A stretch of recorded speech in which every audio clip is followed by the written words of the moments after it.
What is up? So, common thing that happens, right? When somebody starts, there's a certain personality type that has a hard time starts what? Starts a fitness and nutrition journey, okay? Um, and I use the word start loosely because in order to start, you actually got to do something. Um, but one thing that people will do is they start to ask questions about, well, what about when this happens? What about this? I really want to be able to do this. Is this going to happen in this 3 months? Is this going to happen in 6 months? I don't know if I can do this, blah, blah, blah.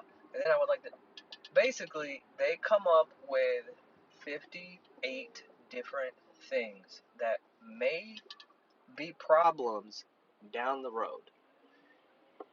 And so the thing is, um, you actually don't even, like, you can't even start because you're so paralyzed by the 50 things that might be in the forest, right? Like, you haven't even started taking the walk into the forest so you could get to the castle on the other side, but you're already thinking about, okay, well, what about this? What about this? And guess what? Maybe all your concerns are completely reasonable. But even then, so what? So what? Your ability to deal with them is only going to be it's going to be 100% dependent on actually dealing with them. If I'm worried about what am I going to do when I go out to eat, and I'm not even like focused on, well, when are you planning on going out to eat? Oh, I don't know. I'm just saying, like, what if I do? Okay, well, then why don't we worry about that then? But why not worry about right now what needs to be done, which is you need to focus on phase one of the nutrition protocol, which is making your own foods and eating packaged, easy to track options. Why not spend some time there? And then, hey, if you happen to go out 3 weeks from now, cool. Let's talk about it then. And then by actually doing it and then adapting to it, you're actually getting better.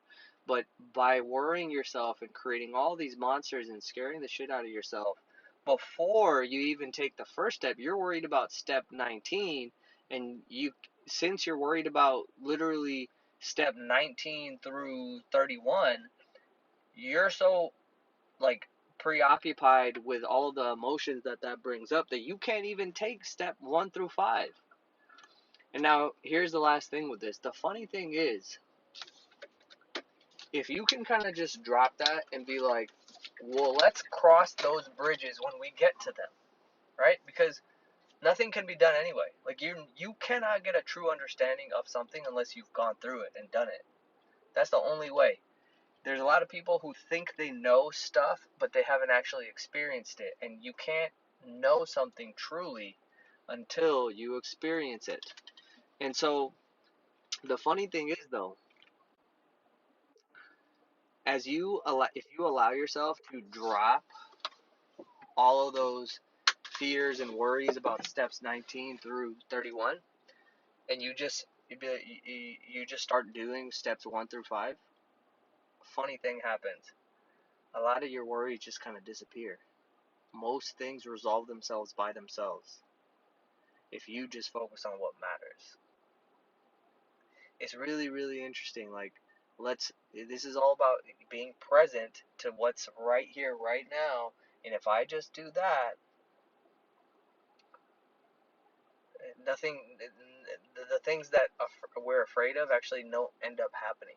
And if they do happen, you end up realizing, like, oh, this actually wasn't that difficult.